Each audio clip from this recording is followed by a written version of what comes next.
Hello, and welcome to the Teledyne Pulse, a podcast from Teledyne Health, where we discuss rural health challenges, technology, and innovation with your hosts, Andy Whitney and Shane Fleming.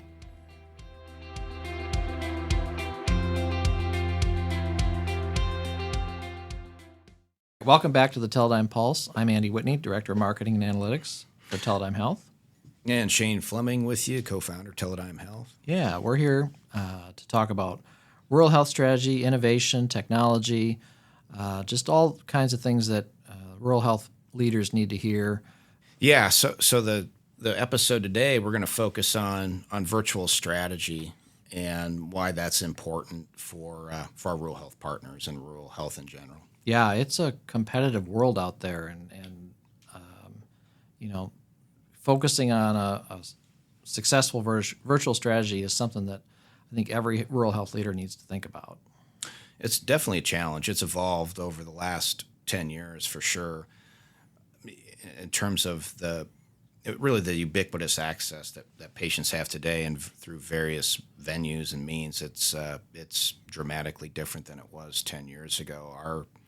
Our primary business in terms of acute care telemedicine activities and outpatient telemedicine activities has morphed dramatically over time. It still includes that and is a major player in what we do today. But there's a lot of other competitive forces in the market today. Yeah, there sure are, whether it's the payers getting into providing care, some of the big the big guys out there, everybody wants to get into healthcare. Well, they do. There's a lot of them. Virtual first is a common sort of a hot button these days. I've been in the weeds on that topic for over 3 years now. And that'll be an upcoming podcast, too, that will get into detail on virtual first strategy. But certainly what we do know today is the consumer has an inordinate amount of power, whether it's inordinate or not, or that's certainly up for debate, of course. But they have a lot of power over their own health care and where they go for that health care and how they access that health care. And it's a different position today than it was, really even before the pandemic. So it's definitely, in my opinion anyway, a mandatory thing for rural health CEOs and boards to really evaluate what is their virtual strategy, both on the acute care and outpatient side of the equation as well as commercial side of the equation. In other words, how are you, beyond what you historically think of when it comes to telemedicine, how are you preparing yourself to deal with engaging the consumer outside the confines of your organization? And how are you going to engage those self-insured organizations? It's a robust game plan that a lot of these players have, and it's here. It's not coming. It's here. It's here, and COVID kind of blew up healthcare in general for everybody, but the rural markets especially.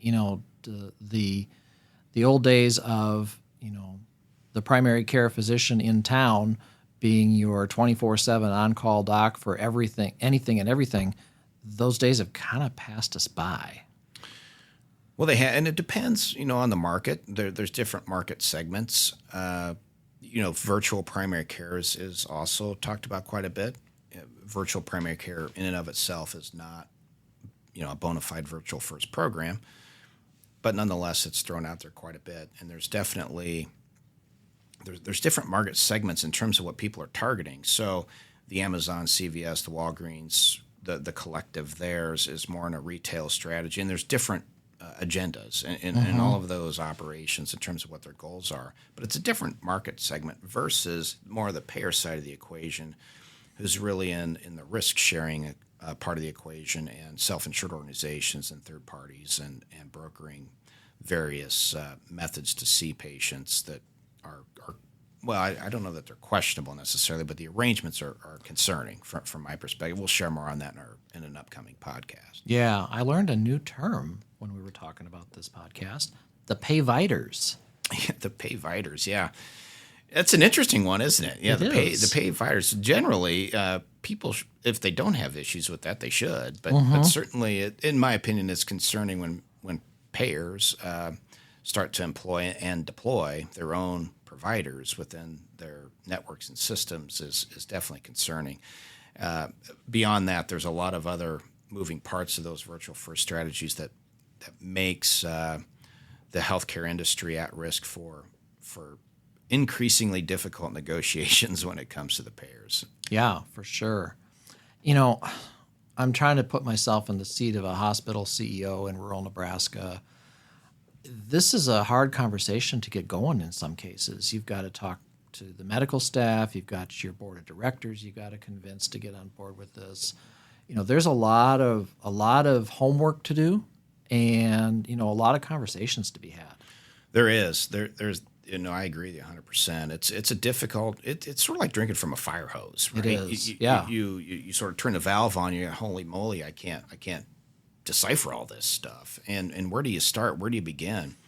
And it's sort of like for the golfers out there. I don't know if anybody golfs out there, but Andy, you're not much of a golfer. Right? I am not a good golfer. Mini golf is about the extent of my golf game. Well, mini golf still has some water hazards. It does, and I wind up in them from time to time. But if you're standing on the tee and you have this long par 5 and you got water down the right side and stuff on the left, and you're standing on the tee going, holy moly, I can't hit it in the water. Don't hit it in the water, which psychologically, by the way, is a bad position to be in, and most they're going to hit it in the water.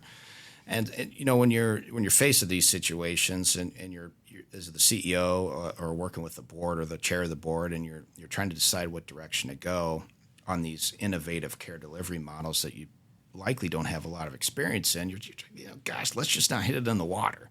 Right. But you got to do something. You have to focus on where do you want to be, and you have to have clarity in how you want to execute that shot, or in this case, execute this program. So gaining clarity around that's probably the biggest challenge that I've seen over the last 10 years with systems, where they kind of have a sense they need to have some sort of virtual strategy, but just don't know how to put it together. Or they start involving folks that maybe don't have a well-versed knowledge base on how to put it together, and then they get into developing silos within the organization between various disparate entities, and it becomes a challenge. It does. And, trying to figure out where to start, you've got, acute care programs, you've got outpatient specialty programs, you've got programs to augment your primary care. There's just a lot to look at, and trying to sort through all that can be kind of overwhelming. It is. And, we've done a lot of strategy planning sessions for rural hospitals around virtual strategy, and 90% of the time, the conversations are very robust, and I always recommend including physicians as part of that discussion, associate providers, board members, CEOs, admin suites, et cetera. And the conversations they're enlightening, and it really gives folks a different angle on, golly, what at least if anything else, considerations of what, making sure everything's on the table in front of them to consider when it comes to virtual strategy. Yeah, it's definitely a rapidly changing world, and I'm sure you've heard some surprising reactions to some of the virtual strategy sessions. There's those that get on board right away, and maybe those that have to be kind of ushered along. Well, healthcare is that way. It's been that way for hundreds of years, really. You go back to the days of where the primary care physician used to come into the emergency department to see their patients in the ED. That still happens in certain situations in smaller communities, but there's a call schedule, though, so it's not always the same doc. And when we switched out an ED group, that was the primary care physicians coming in for a bona fide emergency department group, boy, there was a lot of resistance to that. It just wasn't going to happen. It was bad care. I couldn't see my patients, and it was a lot of challenges around that. And then the evolution of the hospitalist came along, and how it's not even conceivable that Andy Whitney's doctor couldn't see Andy Whitney in the hospital. Well, the fact is, it just isn't practical. It wasn't practical, particularly with the evolution of the EMRs and the time constraints on the providers. So, along with the aging population, of course. But there was a lot of resistance to turn those patients over to hospitals. Oh, yeah. And so now you come into today and you have this integration of virtual care, and boy, that's a problem. You can't have this sounds like Star Trek. You're a Star Trek guy too, right? Yeah. Oh, yeah. Yeah, I don't know Yep. nothing about Star Trek, but I was told this is kind of like Star Trek. Oh yeah, well, we're beaming docs all over the place. We're being, yeah, for sure. But at the end of the day, a lot of them had a lot of problems and concerns with that. They didn't want that to happen. The boards were concerned about it, and so collectively there was a lot of hesitation to move these forwards, particularly as you look at the early adopters 10, 15 years ago in this space, at least on the acute care side of the equation. It was a slow uptake on the early adopters and innovators, but it's evolved significantly. So then fast forward to today, and now there's things evolving like virtual primary care, and you're hearing very similar conversations. Oh yeah. Oh my gosh, and you can't do virtual primary care. You got to lay hands on the patient. You have to do this, and I can't diagnose high cholesterol on a video screen. And so, well, we take care of patients that we've just put on a ventilator on several hemodynamic pressing medications to keep blood pressure elevated, invasive monitoring, watching and listening to heart sounds, lung sounds, bowel sounds. I'm pretty sure you could diagnose high cholesterol over a video chat with some lab work. So the bottom line is the difference, though, between primary care and bricks and mortar primary care and emergency departments is the ED's local. If you need to access the ED, you generally had to go local, Right? Unless you're out migrating, to a different facility, of course. But virtual primary care is different because it's coming in from multiple angles, multiple areas, multiple players. In many cases, you don't even know about them. And it's available. Yeah, it's dramatically different on that front compared to the evolution of healthcare. Patients literally have hundreds of choices. Oh yeah, hundreds at very low cost. And I know we'll be doing a virtual first discussion here in a few weeks. But really the way to look at it is where this care model is going is it has to be the right care at the right time with the right resources at the right venue and collectively for the best value. And that's what is a general nugget, if you will. That's how we have to think about our side of the equation in terms of engagement as a healthcare organization. How are we going to provide that?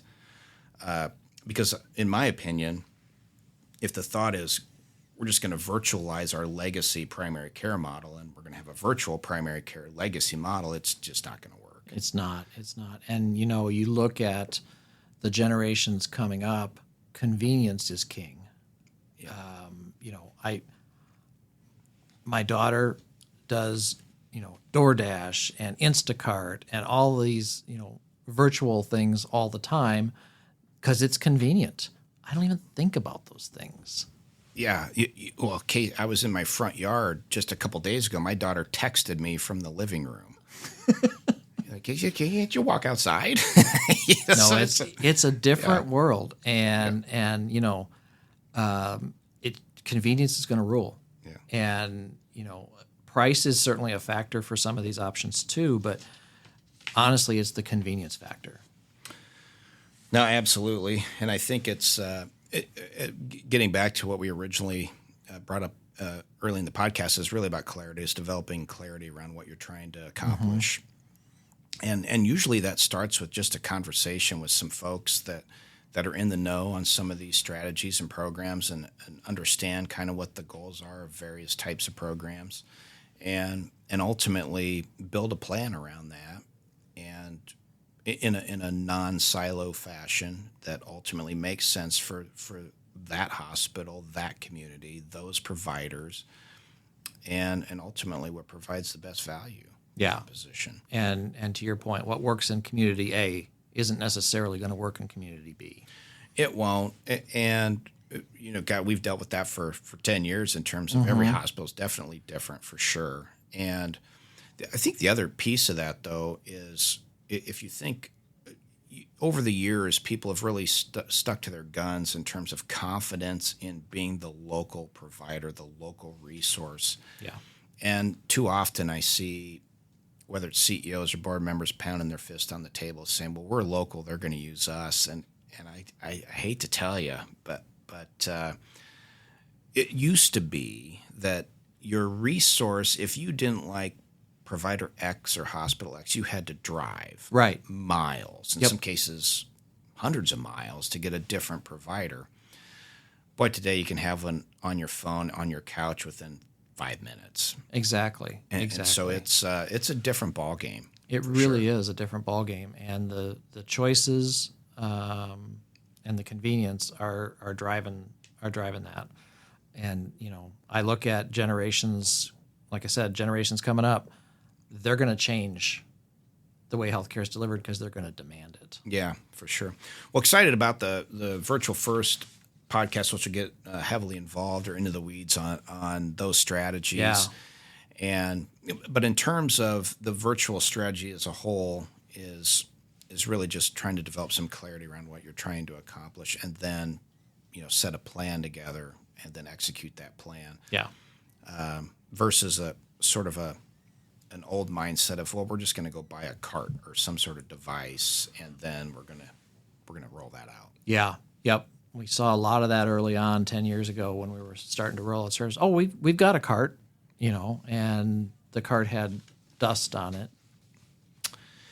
Yes, for sure. Well, it really gets down to part of that virtual strategy is building a return on investment around that option. And you've been around me long enough to know our motto has always been, we don't want to be a financial boat anchor Exactly. to our rural institutions. And so, they're not going to pay us if they're not getting any value out of the program. If they're not taking care of more patients, if they're not seeing patients, they're not going to get the value. And why would you? Why would you? Pay for something that's not being used, particularly in today's economic environment. So it's just helpful to sit down and talk through those strategy conversations and developing some clarity around that.